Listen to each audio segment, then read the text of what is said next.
Nearly 2 weeks after evacuation orders went into effect north of Ely due to the wildfire threat, many homeowners are being allowed back to their properties as fire officials continue to scale back evacuation orders. One of those individuals who has been evacuated from his home is Spencer Peter. He also works with the North American Bear Center, which is located in Ely.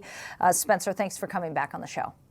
Thanks for having me. Excited to be here. Okay, so first of all, I just want on a personal level, how are you and your family doing?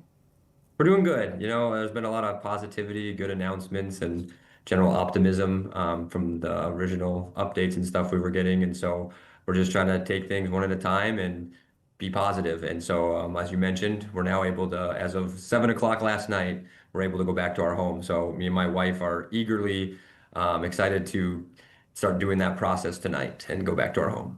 So it was last week that they allowed people in to kind of check on their properties. Now, last night they said, okay, at least for most of the people that were in the go zone, as they say, those people are allowed to go back home. Have you been back? And has the landscape changed at all? What does it look like when you return to your home? Yeah, so we're specifically, we're north of town on 169, the Fernburg Road, or what's also known as the Fernburg Corridor. And our area was still pretty far from the fires. It's just a one-way road. So if the fire made it to the road, the people, including myself, would have been trapped with no way to get back towards town. And so that was part of the reason we were evacuated. And now they have, the different agencies and stuff have determined that the threat is lower or whatever their guidelines are. And so we're now moved down to set, not go. And so we are allowed to return. And so I did go and take advantage of that time that they allowed us to do the sheriff's escorts last week to go ahead and get some stuff and check on our places. And my property, my house, everything was all good. A little smoky, but that was it. Everything was just fine. So the fire had not reached where my personal area is. So what was that like when you were evacuated, when you were told you had to go? Can you just walk me through, how that, when they say you got to get out of your house, the fire's right there. Walk me through the play-by-play. Yeah, so I think if you live in this area, you do know that wildfires are a part of the natural landscape up here. We have what's called fire-dependent forests. They rely on it for regen. So it's always been a part of life living in the Northwoods of Minnesota. And we do a good job of making sure you have the different resources that the different state, federal, and local agencies provide to stay updated on that stuff. And they do a good job of alerting people to knowing where they're at with things. And this was one of the unusual times. My specific area was never set to ready. We just went right into set. And so I got the update, what would have been, I think, Sunday night, a few Sundays ago. And so we packed that night, made sure we were ready to go if we got moved to that go status. And me and my wife, we got everything packed, we got binned up everything and had it in the 2 vehicles ready to go. And about 7 o'clock Monday morning, I believe, is when our area was moved to go. And so luckily we were paying attention and we were prepared. I think from when we woke up and saw the go notice, it took us probably about 10 to 20 minutes to completely leave the house and get back to town. And I believe I heard something along the lines of like 12 hours it took to fully evacuate the area that they deemed needed to go. And that includes like the sheriff's office going and checking on each individual residence and making sure the people got out or did what they were going to do. And so us, it was pretty quick and easy because we were paying attention. If you don't pay attention to the different alerts and stuff like that, and maybe you're some kind of off grid, you don't pay attention to the news or social media, it might be kind of a little more difficult, but there's also apps and stuff that you can download that have those updates as well. And so we did a good job of checking with our neighbors as well, just running around, hey, I don't know if you guys know, but we've been, in this status or this status, so be ready. And then we also have some cabiners by us where that's not their primary residence, it's their vacation cabin. And so we reached out to some of them. It's like, hey, we're in go. Is there anything you'd maybe like us to grab real quick from your cabin that's really meaningful to you that you would just be, totally sad about if it was able, if it unfortunately burned down? And one of our neighbors had said, yeah, there's a quilt from that my mom made and she has passed away now. So if you could grab that, we'd really appreciate it. And so our neighborhood was pretty friendly and did a good job of making sure everyone was okay and helping where we needed that. And so we ended up helping a few other people on our way out with that process as well. But The sheriff's office did an amazing job. It was quick, concise, safe, and they got everyone out that needed to be out. So it was a very smooth process. It was a little scary just being in it, but I felt very secure with all the different authority figures and officials that were there to help guide and let us know what's going on. Wow, I can't imagine being in that kind of situation and thinking about others. So good on you, Spencer. Thank you. I wanted to ask you too, because you're not just being evacuated, but you had to still show up to work every day. The North American Bear Center is in Ely. You've got the bears to worry about.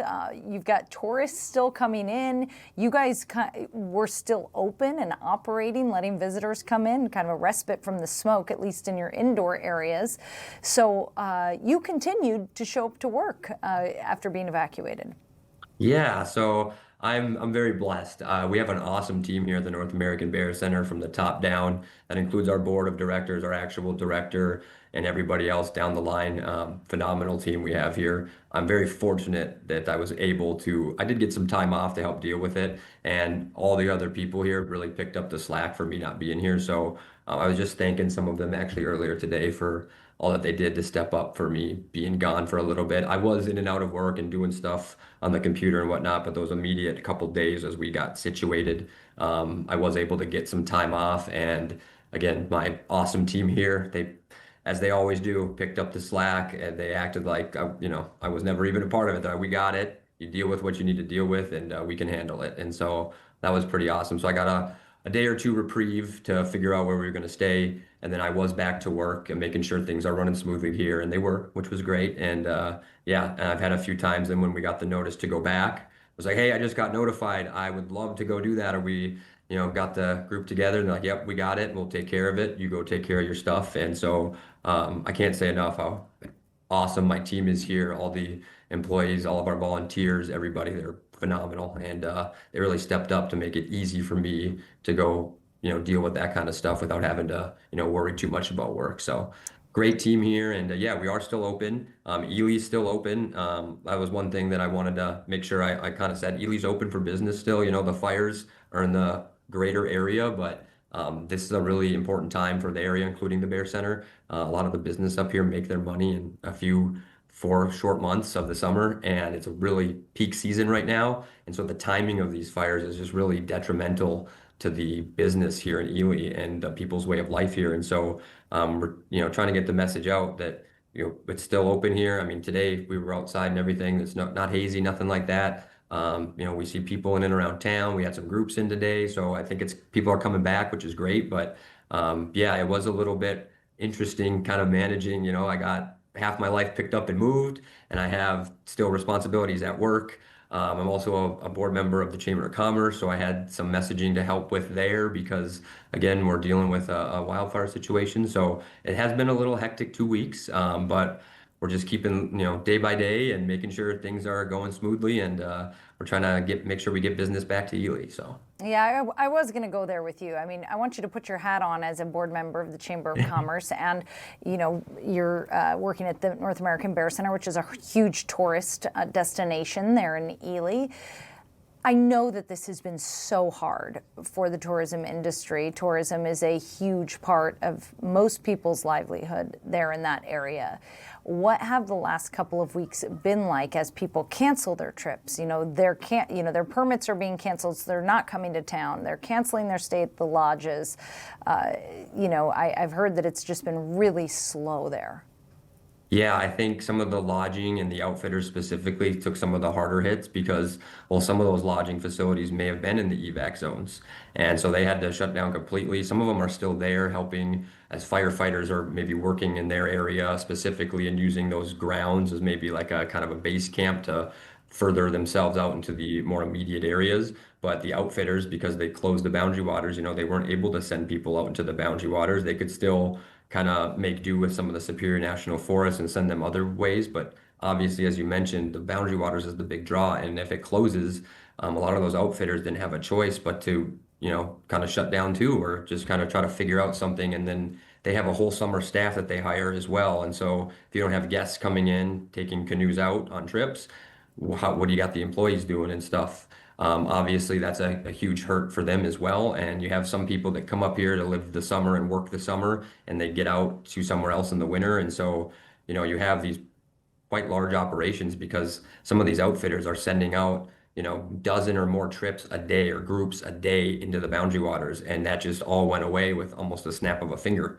And so that was really tough. And then obviously the rest of town, more or less, is kind of based around that as a main means of business. And so seeing the boundary waters get closed was just really tough for the businesses to kind of handle. And again, as I mentioned, it's peak season for us. We had a festival that was supposed to happen this weekend that got canceled due to the wildfires and just the general resources on town that it consumes when the festival's going on and the influx of firefighters and stuff. It was just really a tough situation to safely say, let's just go ahead and do it. And so that was a hurt as well. But again, it just a lot of it is based around that tourism, and we get it. We want people to be safe. We're not saying, no, it's no big deal. Let's just go enjoy it. No, it's not like that. But we just really want to try to have, some consistent messaging that Ely itself is, safe, and there's still plenty of stuff to do in and around Ely. And it's important to this community that we try to get some people back up here to help compensate for that lack of that 2 weeks where we really lost a lot of good business. Wow. Yeah, it's sad to watch. When you did get back into your home, Spencer, was there anything that you were like so grateful to get back to? Any item that you were like, yes, I'm back. I have this back. There was a couple things. So we had to make a tough decision. I had a fish tank with some live fish in it, and we weren't able to get them out the first time. And so it had been a little while since I had fed them. Obviously, I haven't gone back, and so I didn't know what to expect, if they were going to be all passed or what. All of them were alive, and they were doing great. And so I was able to take them back with me the second time. And again, speaking to my team here, the Bear Center, we have smaller animals here as well. And so they put some space aside for me to house my various fish here at the center, which was pretty cool. And so some of the fish that I own are being held right now at the center as a temporary setup so that they can stay alive, and then I can get them back to my house.